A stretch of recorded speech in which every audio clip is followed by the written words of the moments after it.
दो, कश्मीर हमारा छोड़ दो, जबरी नाता तोड़ दो, कश्मीर हमारा छोड़ दो। दुनिया की तारीख में हमेशा उन्हीं कायदीन ने हालात के धारे को बदला जो फितरी तौर बेलौस, मुखलिस और जिगरदार थे, क्योंकि फितरी लीडर वक्त की बेसाखियों के सहारे नहीं चलता बल्कि वक्त को अपनी तदबीर से अपने अज़ाइम के लिए साजगार बनाता है।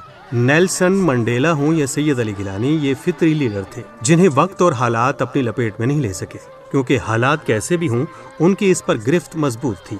सैयद अली गिलानी ने अपनी जिंदगी में ही मुसर्रत आलम भट्ट को अपना सियासी जानशीन क्यों मुकर्रर कर दिया था? यकीनन वो उनमें क़यादत का वो जौहर देख चुके थे जो सितम के मारों की कश्ती को पार लगाने की सलाहियत और अज़्म को ज़ाहिर करता था। इखलास, गैर मुबहम मौक़िफ़, मुतज़लज़ल न होने वाला जज्बा और हालात के मुताबिक खुद को ढालने की सलाहियत ही एक अच्छे कायद की चंद अलामात थी जो मुसर्रत आलम की सरगर्मियों, तकारीर, गुफ्त शनीद, मीडिया इंटरव्यूज़ में आया है। हिंदुस्तान में एक प्रॉब्लम पैदा हो गई है कि मीडिया अब इस मुल्क को चला रहा है, तो मीडिया ने बनाया है मसला, वरना ये पहली बार नहीं ऐसा हुआ है। यहाँ 47 से लोगों ने पाकिस्तान के आग में नारे लगाए हैं, परचम कुशाई हुई है, परचम लहराए जाते हैं।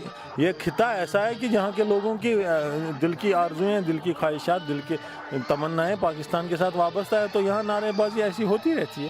मुसर्रत आलम अपने अज़्म व जज़्म से धरती से जुड़ा एक सबूत लगता है जिसे इस धरती का वक़ार, सलामती और आज़ादी अजीज़ तर है। ये शख्स मिट्टी से मजबूत रिश्ते की बुनियाद पर खड़ा होकर पाकिस्तान से अपनी नजरियाती मोहब्बत को अपने दीन और ईमान का हिस्सा इसलिए समझता था कि ये धरती कलमे के नाम पर वजूद में आई है। जबरी नाता तोड़ दो, कश्मीर हमारा छोड़ दो, पाकिस्तान से रिश्ता क्या,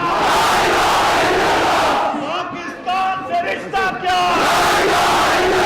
सैयद अली गिलानी की तरह उसने भी अपनी मोहब्बत को कभी पोशीदा नहीं बल्कि आया रखा। मेरी जान, पाकिस्तान, पाकिस्तान, मेरा क्या अरमान, पाकिस्तान। वो भारतीय मीडिया पर भी अपना अज़्म और मौक़िफ़ सादगी मगर बेखौफी से पेश करते रहे। अपने कायद सैयद अली शाह गिलानी की तरह पाकिस्तान से यही मोहब्बत, आज़ादी की लगन और उसके हक़ में अपनी तवाना आवाज़ बुलंद करने की पादाश में उन्हें बार बार जिंदान खानों, काल कोठड़ियों, जेलों का सामना करना पड़ा। इस इब्तिला पर इस जरी शख्स को ज़रा भी मलाल नहीं, बल्कि वो मुस्कुराते हुए इस इब्तिला को लैलाए आज़ादी की कीमत करार देता नजर आता है। रिहाई या कैद हमारे लिए कोई नई बात नहीं है, ज़िंदगी हमारी ऐसे ही गुजरी है, तो आइंदा भी हम अपनी जद्दोजहद जारी रखेंगे, तो इसकी पादाश में हमें जेल भेजा जाए हमें कोई परेशानी नहीं है। आज़ादी कोई ऐसी शय नहीं जो कभी तश्तरी में रखकर पेश की गई हो। ये जज्बा, हौसला, खुलूस, कुर्बानी और जोहद मुसलसल के मुतकाजी है, तब जाकर कहीं उजड़े गुलशन बहार आफरी होते हैं।